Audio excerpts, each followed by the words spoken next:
Do y'all see this? So I just picked this one up, Murder with Collard Greens and Hot Sauce. Yes, the title got me because, I love me some collard greens and hot sauce.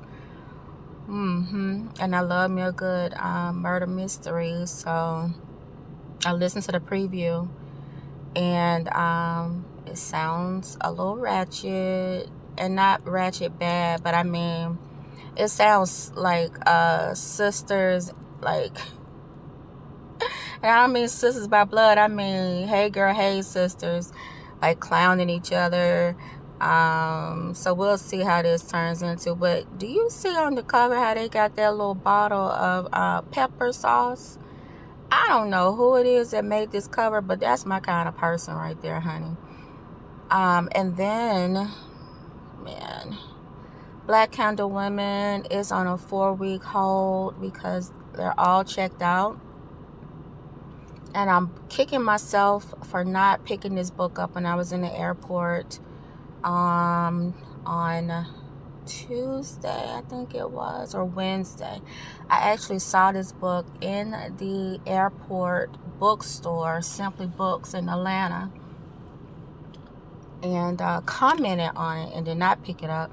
And what I did not recognize was that I had a whole author interview in my queue to watch on YouTube, which I then watched the day after, and now I want to consume this particular book. But I want to consume it in an audiobook form because I can listen to it at work. And then I recently watched she's new to me, booktuber, go through a list of books, and she basically chose the books that she was going to add to her TBR by reading the first sentence to us, and then she went off and read the first chapter. It came back, gave us a brief synopsis, and made a decision at the end as to what she was going to continue to read, add to her TBR, or pass on. And I thought that was really, really smart. But the review of this particular book, Alperton, The Mysterious Case of the Alperton Angels, there's a lot of mixed media in this particular book, and I've never read a book that had mixed media aspects to it. So I'm really excited to pick this book up, and I'm actually going to read the physical copy of this book when I can check it out. I'm not going to try to do this book on online. I actually want to pick this one up, so I'm going to attempt to check that book out. And in my current hold, I got Stay Sexy and Don't Get Murdered, because that's what we would all like to do. But I believe this is more or less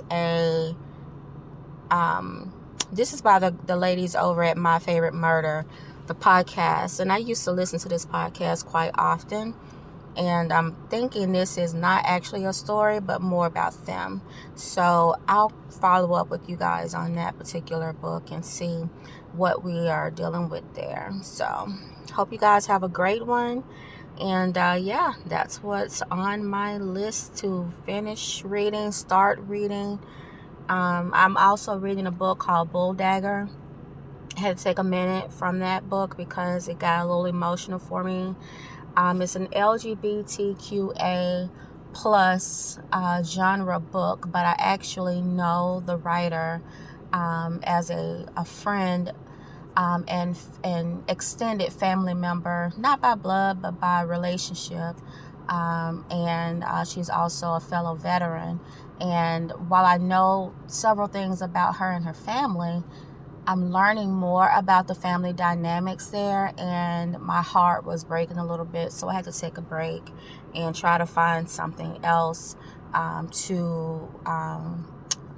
a palate cleanser, and then I'll come back to that. So and I'll be reviewing that book, and hopefully I'll be able to get her onto the podcast, the Hey Dear Bookish Blog podcast, and discuss that book a bit further, as it truly is a part of her life. So Yeah, hope you guys are doing well. Talk to you soon.